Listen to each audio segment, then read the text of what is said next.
Cet épisode va aborder des thèmes sensibles tels que la mort, le viol ou encore l'inceste. Donc ceci est une mise en garde, si vous n'êtes pas à l'aise avec de tels sujets, je vous déconseille de regarder cette vidéo. Dans cet épisode, nous allons décrypter ces chansons qui cachent une réalité beaucoup plus sombre que ce que l'on pense. De Mylène Farmer à Dalida en passant par Eminem et Lady Gaga, tous ont déjà abordé des thèmes très difficiles, complexes, voire violents et tabous. Nous verrons également que la musique peut aider à déstigmatiser et à ouvrir la conversation sur de tels sujets, tout en permettant aux artistes d'exorciser leur souffrance. Installez-vous confortablement, c'est parti.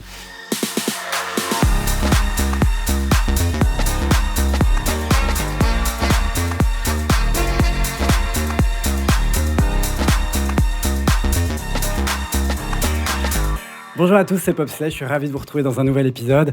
Un épisode qui, vous l'avez compris, s'annonce un peu moins solaire que les précédents, mais qui n'en demeure pas moins important. En effet, aujourd'hui, j'ai choisi de vous parler de ces chansons qui cachent une réalité bien plus sombre que ce que l'on pense. Des sujets sensibles qui sont parfois évoqués de manière très littérale en musique, et puis parfois de manière un peu plus subtile. Il faut alors prendre de la hauteur, mais aussi savoir lire entre les lignes pour comprendre le sens qui s'y cache. La plupart des chansons que nous allons évoquer dans cet épisode sont autobiographiques, et vous verrez que pour la grande majorité d'entre elles, elles ont connu un énorme succès. Et on commence sans plus attendre avec l'un des plus grands classiques de Dalida, Mourir sur scène. Oui, je veux mourir sur scène, le cœur ouvert tout en couleur, mourir sans la moindre peine, au dernier rendez-vous. Moi je veux mourir sur scène, en chantant jusqu'au bout.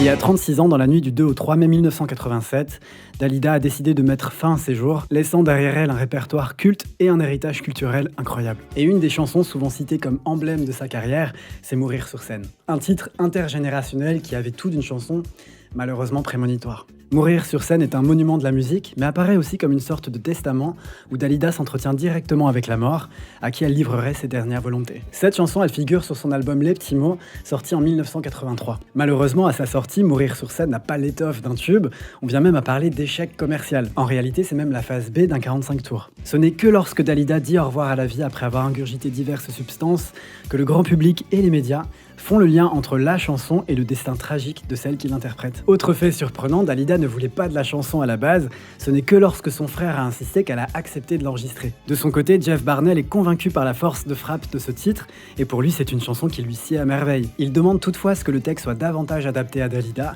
en incluant des références à sa vie, dont sa tentative de 1967. Tous les deux on se connaît déjà, on s'est vu de près, souviens-toi.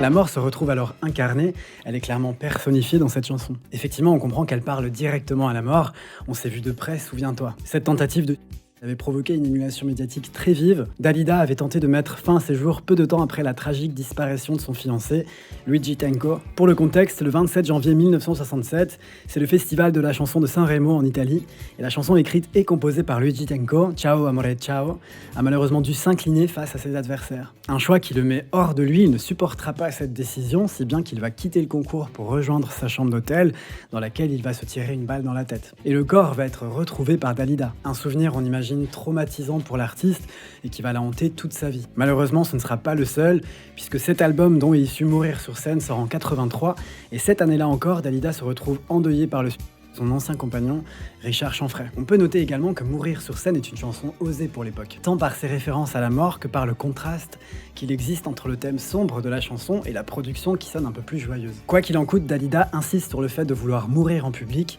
dans la lumière. La personnification de la mort va encore plus loin lorsqu'elle chante ceci.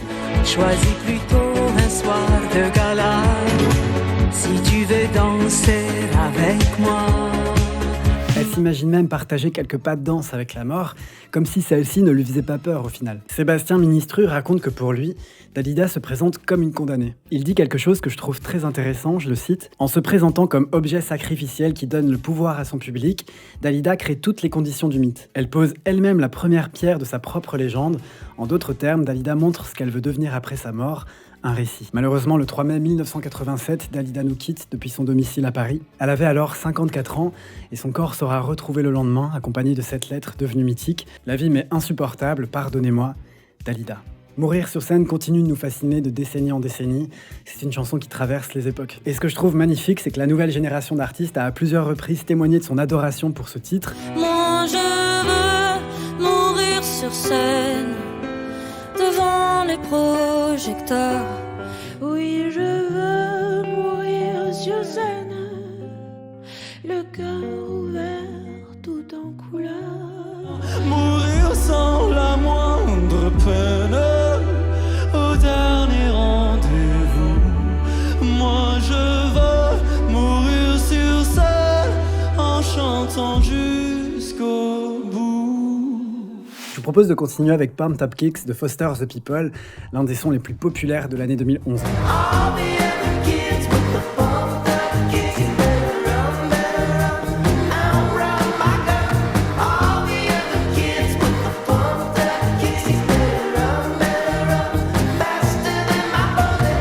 En effet, contrairement aux apparences, Pumped Up Kicks fait référence à une tuerie dans une école et le chanteur se place directement dans la tête de ce garçon qui perd la tête et déverse sa frustration à travers ses tirs. Mark Foster l'écrit un jour où il n'avait, je cite, rien de mieux à faire. Il n'avait pas forcément envie d'écrire ce jour-là et pourtant, dès le lendemain, la première version de cette chanson est née. Il a joué de tous les instruments sur la chanson et à l'aide du logiciel Logic Pro, il a arrangé et édité la chanson lui-même. De son côté, il n'y voyait pas forcément de gros potentiel, c'est pourquoi il décide de la publier en téléchargement libre sur son site. L'histoire prend rapidement un tout autre tournant puisque Pumped Up Kicks attire beaucoup d'attention et commence à faire son petit buzz sur internet.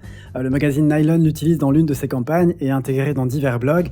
Oui, car en 2010, les blogs musicaux étaient encore très influents et c'est ainsi que la chanson devient virale. Dites-vous qu'à l'époque, le groupe n'était même pas encore signé. C'est en mai 2010 qu'il signe avec Columbia Records chez Sony Music et la chanson finit par tourner en radio et devient un énorme carton à travers le monde. Alors même si Mark Foster s'était dit peu inspiré le jour où il a écrit la chanson, force est de constater qu'elle avait déjà tout d'un tube. Un refrain ultra efficace, un format crossover, une production qui sonne joyeuse et pourtant en totale contradiction avec le contenu même de la chanson. Alors de quoi parle-t-elle exactement ?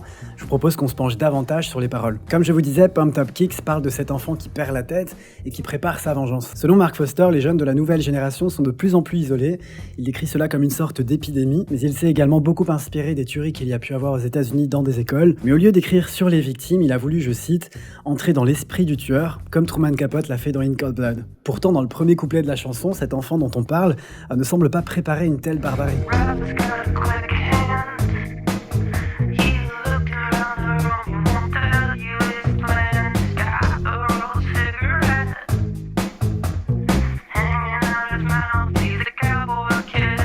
Au premier abord, on n'a pas forcément affaire à un tueur, mais plutôt à un bad boy, un cowboy kid comme il le dit. Il a la cigarette à la bouche et semble préparer un plan. Un plan qui pour le moment est tenu secret.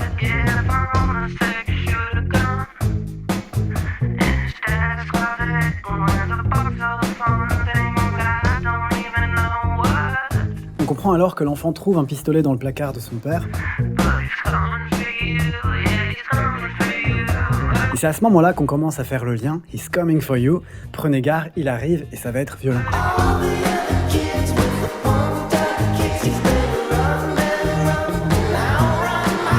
Le terme Pumped Up Kicks fait référence aux chaussures à la mode portées par les autres enfants de son école, des sneakers Reebok devenus cultes où vous aviez une pompe en forme de ballon de basket sur la languette, et donc il les interpelle en leur disant qu'il ferait mieux de courir afin de fuir son arme. Ce n'est qu'une question de secondes avant qu'il n'appuie sur la gâchette.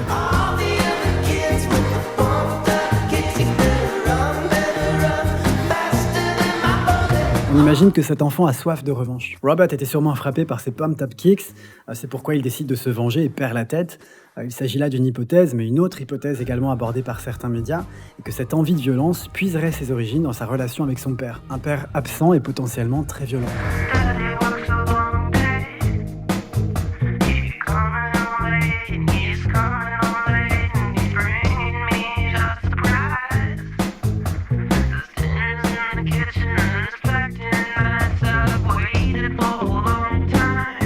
Il a donc préparé à manger à son père et assure avoir attendu très longtemps, si longtemps qu'il maîtrise désormais l'arme qu'il a entre les mains. En décembre 2012, Mark Foster accepte de faire retirer la chanson des radios après une nouvelle attaque dans une école élémentaire du Connecticut, et ce par respect pour les victimes. En ajoutant également qu'il a écrit cette chanson sur les problèmes de santé mentale chez les adolescents, dans le but de créer et d'ouvrir une conversation, car pour lui, de nombreux enfants isolés n'ont pas accès aux soins ni aux informations nécessaires. Pour beaucoup, ce sera un hymne de l'été ne prêtant pas attention aux paroles, tandis que pour d'autres, au contraire, Il s'agit d'une ode aux armes à feu. D'ailleurs, beaucoup d'auditeurs ont écrit des lettres au label de Foster the People et ont appelé les stations de radio au boycott de la chanson. Pour eux, cette chanson glorifie les fusillades qu'il y a pu avoir dans ces écoles. Mais l'intention de l'auteur était évidemment diamétralement opposée. Pour lui, la musique est une plateforme pour ouvrir des conversations avec les enfants sur des choses qui ne devraient pas être ignorées. Bref, l'album Torches dont est issu Pumped Up Kicks est tout aussi incroyable, ma préférée étant Helena Beat.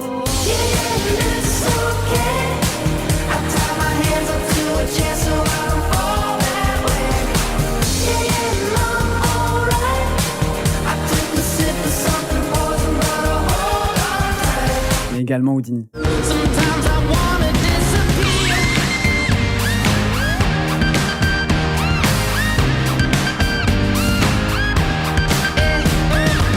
Je propose désormais de continuer cet épisode avec Stan de Eminem et Dido. Mais avant ça, si vous appréciez mon contenu et tout ce qui gravite autour de la pop culture et de la musique pop, je vous invite à vous abonner à ma chaîne, on est de plus en plus nombreux, ça me fait trop plaisir. Merci à tous. On enchaîne donc avec Stan de Eminem featuring Dido, rappelez-vous.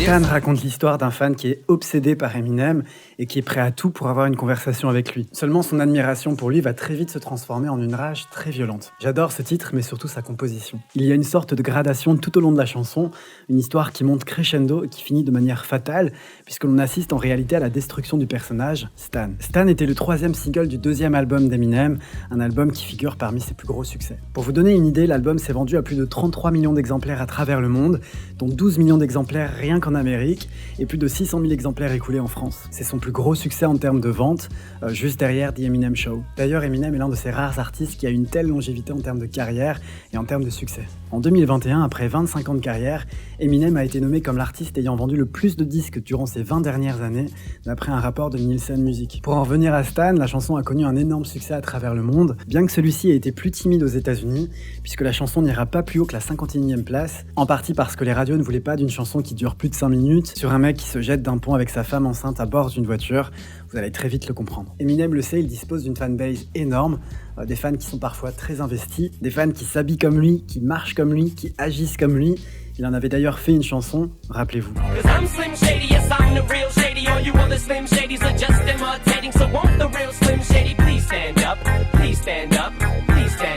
À l'instar de Pumped Up Kicks dans Stan, Eminem chante en se plaçant dans la tête du fan qui lui envoie des lettres pour lui faire part de son admiration. Il commence doucement par se présenter, mais n'ayant pas de réponse immédiate de la part de l'artiste, cela commence à le faire douter. Il se demande même s'il ne s'est pas trompé dans l'adresse, par exemple.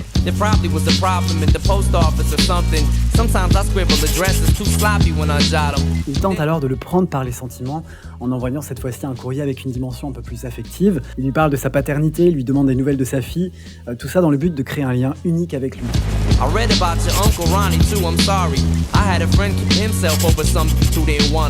Seulement, plus la chanson avance, plus Stan, le personnage, semble agité face aux non-réponses de l'artiste.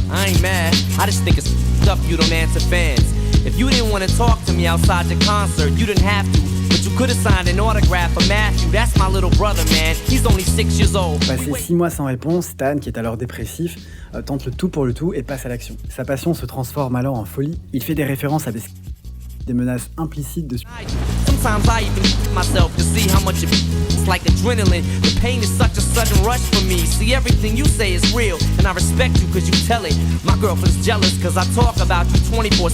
Ces lettres deviennent alors des menaces, tout en intégrant des références à Eminem. Par exemple, ce passage, eh bien, ce sont des paroles issues de sa chanson My Name Is. Écoutez.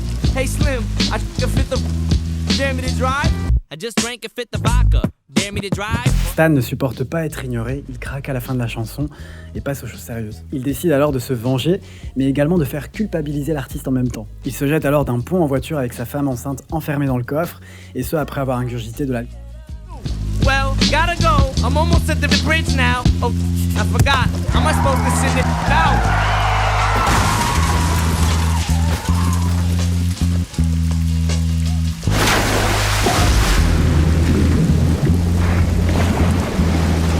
Cette même action est également une référence à Slim Shady et son titre 97 Bonnie and Clyde, puisque plus tôt dans Stan, il lui annonce qu'il va devenir papa, et le prénom qu'il compte donner à sa fille est Bonnie, soit le surnom que Slim Shady donnait à sa propre fille dans 97 Bonnie and Clyde, et dans cette chanson, la mère de son enfant, puis la place dans le coffre de sa voiture avant de la jeter à l'eau, ce que Stan a donc reproduit. La chanson se termine avec Eminem qui lui répond enfin, mais il est malheureusement trop tard. Alors qu'Eminem termine sa lettre, il se rend compte que Stan est en réalité l'homme dont on entend parler à la télévision, cet homme qui s'est jeté d'un pont. I hope you get to read this letter. I just hope it reaches you in time. I just don't want you to do some crazy. I seen this one on the news a couple weeks ago that made me sick. Some dude was drunk and drove his car over a bridge. Had his girlfriend in the trunk and she was pregnant with his kid. And in the car they found a tape, but it didn't say who it was to. Come to think about it, his name was you. Damn. Le refrain de Stan sample directement Thank You de Dido, qui est apparu sur son album No Angel sorti en 99. Écoutez. My tea's gone cold, I'm wondering why I got out of bed at all. The morning rain clouds up my window, and I can't see it all. And even if I could, it'll all be grey. But your picture on my wall, it reminds me that it's not so bad, it's not so bad. Dido parle de cette relation, de cet homme qui a réussi à la rendre heureuse. Elle le remercie, d'où le titre de la chanson, puisqu'il lui a permis d'échapper à sa longue dépression. Il se trouve que le producteur de Stan avait adoré la chanson de Dido, c'est pourquoi il a décidé de l'incorporer dans la chanson. Il l'a ensuite joué à Eminem, qui a adoré et qui a donné son approbation pour avancer en ce sens. Ils l'ont ensuite peaufiné ensemble, sans pour autant demander la permission à Dido d'utiliser ce sample. Ce n'est que plus tard que Dido a reçu une lettre avec une démo de la chanson pour qu'elle puisse voir à quoi ça allait ressembler, et elle s'est dit plus que ravie. En effet, cette chanson lui a permis d'avoir une énorme visibilité. Elle a donc accepté et ainsi son co-auteur, Paul Herman, est donc crédité sur la chanson d'Eminem. Un autre fait surprenant, c'est qu'Eminem a performé cette chanson aux Grammy Awards en 2001 avec Elton John.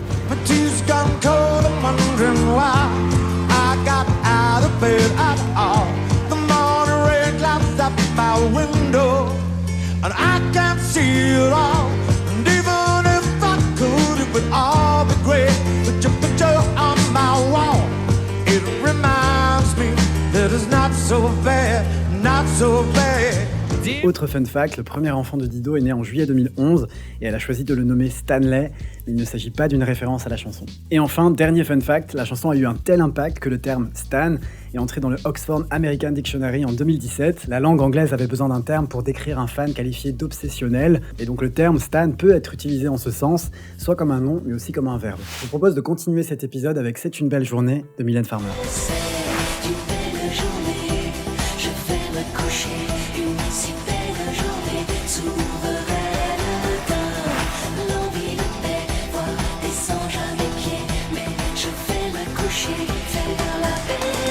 Une chanson sortie en 2001, produite par Laurent Boutonnat, dont on parle souvent sur la chaîne. C'est une belle journée, c'est une chanson très surprenante, qui semble joyeuse au premier abord. En effet, le refrain est super efficace, c'est très entêtant.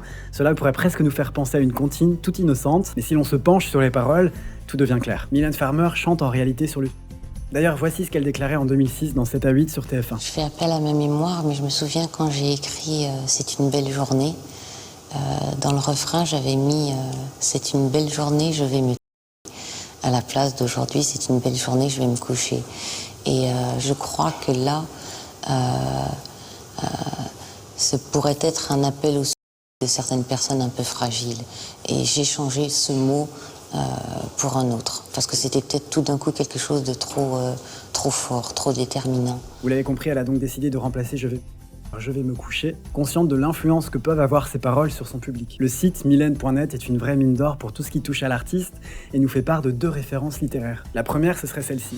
Allongé, le corps est mort.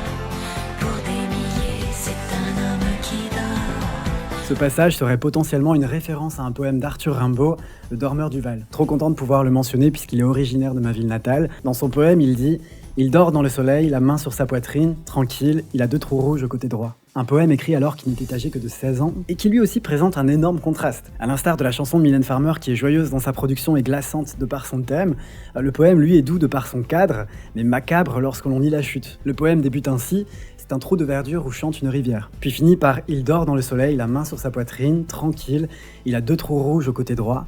On comprend alors qu'il est mort. Pour d'autres, il s'agirait plutôt d'une référence à l'un de ses auteurs préférés, à savoir Pierre Réverdy, puisque ce même passage évoquerait l'un de ses poèmes qui dit « Il est allongé et il dort, c'est un corps mort ». Pour le coup, il y en a un qui dort vraiment, c'est cette terreur en arrière-plan. Le clip de C'est une belle journée est également très marquant, je trouve. Il est réalisé par Benoît Di Sabatino à partir de dessins de Mylène Farmer.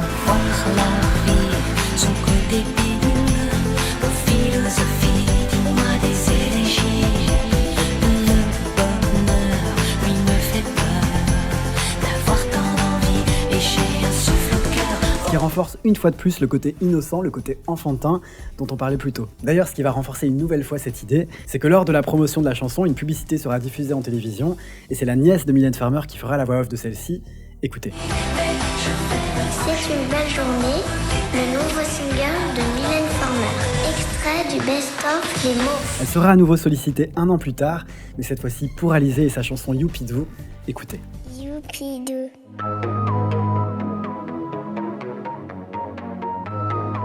En France, C'est une belle journée fera un joli top 5 et s'est écoulé à plus de 250 000 exemplaires sur le territoire, un succès qui va lui permettre de booster les ventes du best-of dont il est issu. D'ailleurs, une autre chanson qui fait subtilement référence au c'est Je vole de Michel Sardou. Je ne m'enfuis pas, je vole. Comprenez bien, je vole. Sans fumée, sans alcool. Je vole. Une chanson beaucoup plus tragique que ce que les paroles laissent imaginer. Un titre dont la popularité s'est particulièrement accrue en 2014 avec l'interprétation de Louane dans La famille Bélier. Je ne m'enfuis pas, je vole. Comprenez bien, je vole. Sans fumée, sans alcool. Je vole. Rappelez-vous, dans ce film pour lequel elle a décroché le César de meilleur espoir féminin, Louane chante ses désirs d'émancipation loin du cocon familial. Alors même si cette chanson pourrait nous faire penser à un enfant qui souhaite prendre le large loin de ses parents, Michel Sardou a rétabli la vérité quant à la réelle signification de sa chanson. Voici ce qu'il avait déclaré sur le plateau de BFM TV. Ce qu'il y a de marrant dans Je vole, qui a été un énorme succès, c'est que les gens n'ont pas compris, c'est en fait un enfant qui se... J'ai fait cette chanson parce que, malheureusement, j'ai été confronté à quelqu'un qui a connu ce drame. Je l'ai tourné comme s'il s'en allait de la maison et les gens l'ont compris comme ça, un gosse qui se tire à l'aventure. Mais vous l'avez compris, il n'en est rien. Passons à la chanson suivante, c'est la plus récente de cette vidéo. Il s'agit de Ice Cream Man de Ray.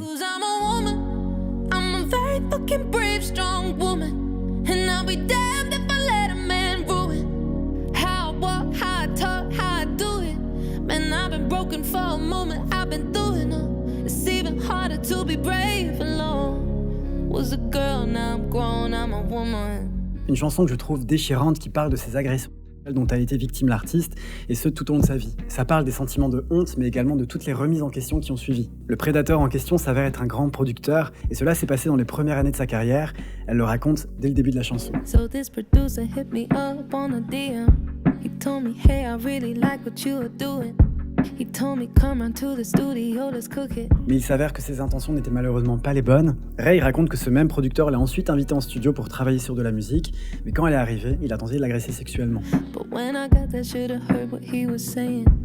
Trying to touch me, trying to put me, I'm not playing. Une chanson absolument difficile à interpréter car elle ramène des traumas et des souvenirs très douloureux qu'elle n'a pas complètement surmontés. Elle est également prête à ne pas laisser ses hommes ruiner sa vie et clame haut et fort qu'elle est une femme forte.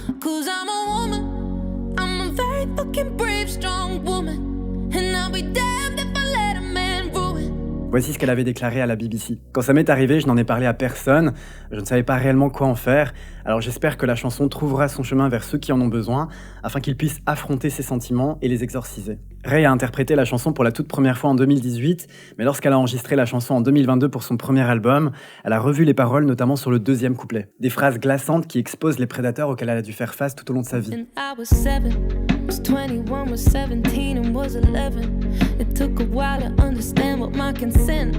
Dans l'ensemble, Ice Cream Man parle donc de l'importance de parler des agressions et de la nécessité pour les victimes de se soutenir mutuellement. Elle a déclaré en interview qu'il s'agissait de la chanson la plus difficile à interpréter pour elle. Je la cite, « Il y a tellement de choses qui sont affectées et changées après un traumatisme et des violences. Tant de choses nous sont volées, vous vous battez chaque jour en passant par des remises en question. Est-ce ma faute? Est-ce quelque chose de disproportionné? Cela devient juste cette chose laide à laquelle je vais devoir faire face pour le reste de ma vie à cause des actions dégueulasses de quelqu'un d'autre. Avec cette chanson, je proclame ce que je suis et que ces choses ne devraient pas être autorisées à définir ce que nous sommes. C'est autant pour moi, mais aussi pour quiconque a besoin de l'entendre. » Et effectivement, cela peut être compris par toutes ces personnes qui ont dû traverser tout type d'agression, que ce soit des agressions des attaques physiques, mais également des attaques morales. Pour ma part, cette déclaration, elle me touche tout particulièrement, puisqu'elle me rappelle des souvenirs violents dont j'ai été victime à 20 ans et qui continuent de me hanter aujourd'hui. Et c'est vrai qu'il y a cette phase, comme elle le dit, où on refuse que ces événements nous changent. Mais voilà, le traumatisme est vicieux et peut avoir des répercussions très lourdes sur notre santé mentale. Parfois, cela devient si fort qu'on a l'impression que ça nous définit, et il faut réussir à épuiser de la force très loin pour se battre et tout simplement aller de l'avant. Il existe néanmoins des méthodes et des thérapies qui nous permettent de nous en sortir et de vivre, entre guillemets, normalement. De mon côté, ça va faire 10 ans que je me bats contre le stress post-traumatique et la phobie sociale. Et ce qui m'a pleinement aidé, c'est évidemment la thérapie, mais aussi le fait d'en parler autour de moi. Ça a été salvateur dans un sens, puisqu'on se rend rapidement compte qu'on n'est pas seul. Donc je ne peux que vous inciter à faire de même si vous traversez des épisodes un peu sombres. Voilà, je tenais à vous glisser ce petit mot. Une autre chanson pop qui traite de ce sujet sensible qui est c'est Swine de Lady Gaga. Une chanson assez particulière dans le répertoire de Gaga et qui figure sur son album Art Pop. I know you want me. You're just a pig inside a human body. Squill out, you're so disgusting. You're just a pig inside a... Lady Gaga est tellement en colère et dégoûtée par l'événement qu'elle a subi qu'elle le personnifie comme un animal, comme un swine, un porc. Dans un Q&A sur Twitter, Lady Gaga avait déclaré qu'il s'agissait d'une chanson très personnelle, mais qui est devenue aussi très libératrice. Puis en 2014, elle a donné plus de détails en disant que la chanson était basée sur une agression qu'elle avait subie alors qu'elle n'avait que 19 ans. L'homme, quant à lui, avait 20 ans de plus qu'elle. J'avais 19 ans, je suis allé à l'école catholique, puis tous ces trucs dingues sont arrivés et je me disais « Oh, c'est comme ça que sont les adultes ». J'étais très naïve. La chanson parle de cette rage très intense qu'elle exorcise en musique. Plus tard, Lady Gaga a à nouveau abordé ce qu'elle a subi dans de multiples interviews, notamment dans le documentaire The Me You Can't See. Elle raconte qu'elle travaillait dans le milieu de la musique et qu'un producteur lui a dit « Enlève tes vêtements ». Elle a alors refusé, mais le producteur dont elle a refusé de donner le nom a alors menacé de détruire tous ses enregistrements. Soudain, je me suis figée, dit-elle. Ensuite, je ne me souviens de rien. Et dans les semaines qui ont suivi, Lady Gaga explique s'être ressentie très malade. Et cette douleur était la même que celle qu'elle avait ressentie après que son agresseur l'ait laissée enceinte, en train de vomir au coin de la rue près de la maison de ses parents. Après ce lourd traumatisme, Lady Gaga a vécu une crise psychotique et a également révélé s'être mutilée. En 2015, Lady Gaga dénonçait les violences sexuelles subies par les femmes dans la chanson Till It Happens to You, chanson pour laquelle elle a été nommée dans la catégorie meilleure chanson originale aux Oscars. Alors même si c'est Sam Smith qui a remporté le trophée ce soir-là, Lady Gaga a bouleversé le public avec sa performance entourée de victimes d'abus sur les campus américains, dont sa chanson parle. Et pour moi, c'est l'une de ses performances les plus saisissantes, surtout sur le dernier refrain où sa voix s'envole. On ressent toute sa rage, ça me bouleverse à chaque fois. How I feel.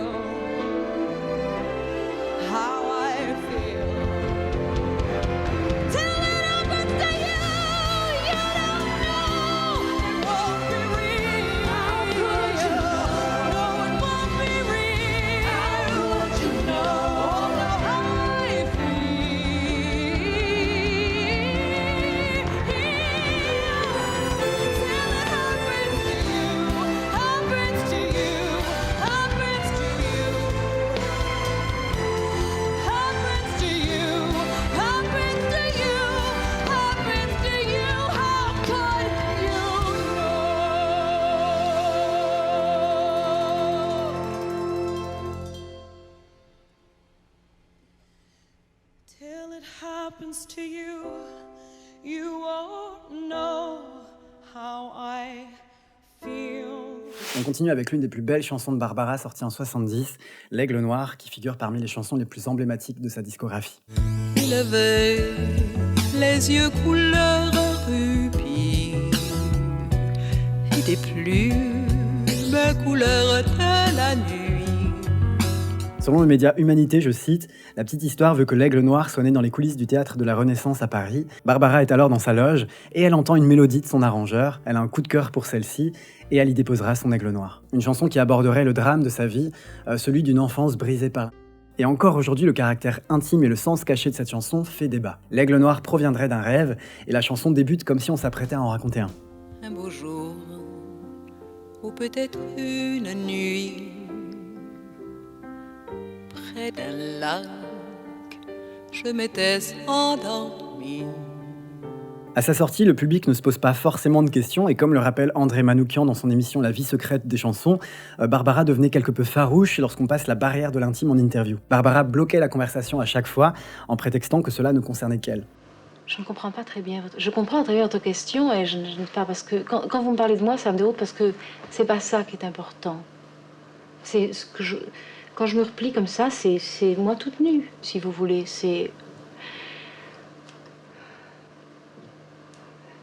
sais pas. L'artiste traînait avec elle un lourd secret, un secret tragique et violent qui s'appelle... Et c'est son père qui l'a vu lorsqu'elle était enfant. Elle n'a jamais souhaité en parler, mais l'inscrira tout de même dans ses mémoires, dans un livre qu'elle n'aura malheureusement pas le temps de publier, car la mort l'emportera avant en 97, à l'âge de seulement 67 ans. Elle n'écrit pas explicitement les mots vie et ainsi. Mais voici ce qu'elle décrit. J'ai de plus en plus peur de mon père, il le sent, il le sait. Un soir à table, mon univers bascule dans l'horreur. J'ai 10 ans et demi, les enfants se taisent parce qu'on refuse de les croire, parce qu'on les soupçonne d'affabuler, parce qu'ils ont honte et qu'ils se sentent coupables, parce qu'ils ont peur, parce qu'ils croient qu'ils sont les seuls au monde avec leur terrible secret. Un été en Bretagne, elle se serait rendue à la gendarmerie pour leur livrer ce terrible secret, avant que son père ne vienne la rechercher, et malheureusement il n'y aura pas de suite. Dès lors que le grand public et les médias auront vent de ses écrits, beaucoup vont faire le lien avec cette chanson, L'Aigle Noir. De son bec, il a touché ma joue. Dans ma main, il a glissé son coude. C'est alors que je l'ai reconnu, surgissant du passé, il m'était revenu. Bien que rien n'ait pu la guérir de cette souffrance, elle écrira avoir eu envie de dire à ce père que s'exprimer à travers la musique l'avait aidé à ne pas sombrer. Je la cite, « Tu peux dormir tranquille, je m'en suis sortie puisque je chante. Or, il m'a fallu un sacré goût de vivre, une sacrée envie d'être heureuse, une sacrée volonté d'atteindre le plaisir dans les bras d'un homme pour me sentir un jour purifiée de tout, longtemps après. » Un récit qui fait froid dans le dos. On apprit bien plus tard qu'elle s'était même autant censurée et qu'elle n'avait jamais chanté intégralement les paroles de l'Aigle Noir, telles que couchées sur le papier. Les abus chez les mineurs ont des conséquences dévastatrices. On sait aujourd'hui qu'un Français sur 10 dit avoir été victime d'un... Il est important de faire savoir aux plus jeunes que s'ils y sont un jour confrontés, il est essentiel qu'ils se confient à quelqu'un de confiance qui pourra entreprendre les démarches nécessaires pour faire cesser leur calvaire et pour que leur soient prodigués des soins médicaux et psychologiques. C'est la fin de cette vidéo, j'espère que cet épisode vous a captivé malgré le fait qu'on ait abordé des sujets très sensibles. Si on doit retenir une chose, c'est que ces artistes ne sont pas des surhumains et qu'ils ont tendance à baisser la garde et à se montrer plus vulnérables en musique afin d'exorciser leur souffrance. Et aussi que la musique peut être vecteur de changement en ouvrant des discussions sur des sujets qui ont longtemps été tabous. Encore une fois, si vous avez besoin d'aide, n'hésitez pas à consulter les liens en description et à en parler autour de vous. Merci à tous de m'avoir écouté aujourd'hui. Maintenant, pour raviver un peu votre joie de vivre, n'hésitez pas à aller écouter des sons un peu plus euphoriques ou bien à aller regarder ma dernière vidéo sur YouTube où je vous parle de ces chansons qui sont restées le plus longtemps numéro 1 en France. Je vous embrasse tous, merci à tous pour votre soutien et je vous dis à très vite dans un prochain épisode. Ciao!